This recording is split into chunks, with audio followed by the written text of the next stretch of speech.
احکامات دی الله رب العزت په دوه قسمه سره دي. یو هغه احکامات چې الله رب العزت کې وو کړلو حکم کړی د دغه کار وکړه،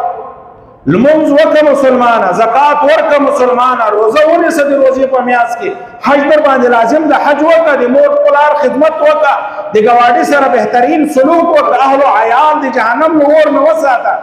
دا د الله رب العزت له جانب نه احکامات دی، حکم پې سوی ده. او دوم منهیات دي چې الله رب العزت فرمایلي چې له دغو کارو نه ځان وساته، حرام مال نه ځان وساته، ملاوټ نه ځان وساته، بل مسلمان دوکه کولو نه ځان وساته، زنا نه ځان وساته، سود نه ځان وساته، حرام خوري نه ځان وساته، بل مسلمان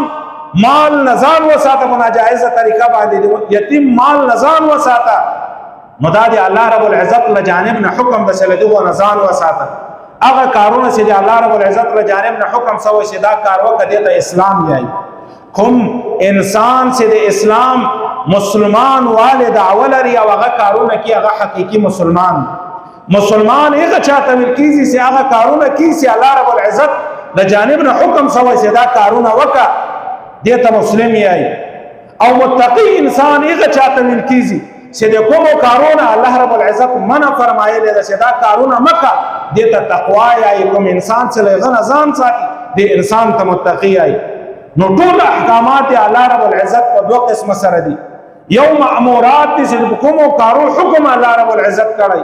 یو منهیات دي چې کومو کارونه الله رب العزت انسانیت منع کړی ده.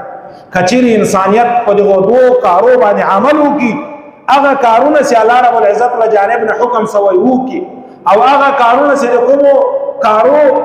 الله رب العزت حکم کړی چې انسان ځان وساته، نو الله رب العزت دغه انسانان دغه کارونه ځان وساتي. الله رب العزت په دې معاشره کې اطمینان او سکون او عدل او انصاف ولا فضا راولي.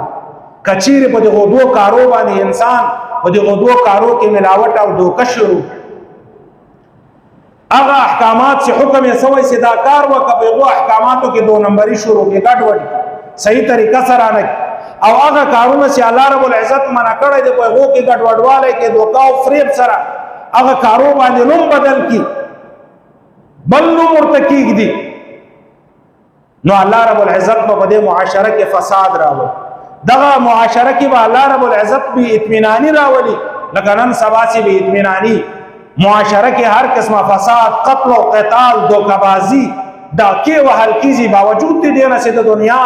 اسباب په دنیا کې ډېر زیات مخکې زمانو باندې د یو انسان نظر وغورځوي، هغه نعمتونه چې موږ او تاسو ته الله رب العزت په وافر په زیات مقدار سره راغوري، څومره قلت او څومره کمی، لیکن معاشره کې سکون او اطمینان، معاشره کې خوشحالیانې د یو بل مسلمان سره محبت په معاشره کې موجود، لیکن نن د دنیا اسباب په معاشره کې زیات دي، لیکن بې اطمیناني د یو بل سره دشمني، د یو بل سره کینه او بغض زیات ده. وجه دغه ده چې الله رب العزت په احکاماتو عمل پرېښودل سوی ده. کوم کارونه چې الله رب العزت انسان تېر منع کړی په هغه باندې عمل زیات سوی، نو الله رب العزت خپل رحمت د انسانیت نه بیا اوچت، چې کله د الله رب العزت رحمت د انسانیت نه اوچت شي بیا معاشره کې فساد، معاشره کې بګاړ، بې اطمیناني، بې سکوني، معاشره ټوله سرګردانه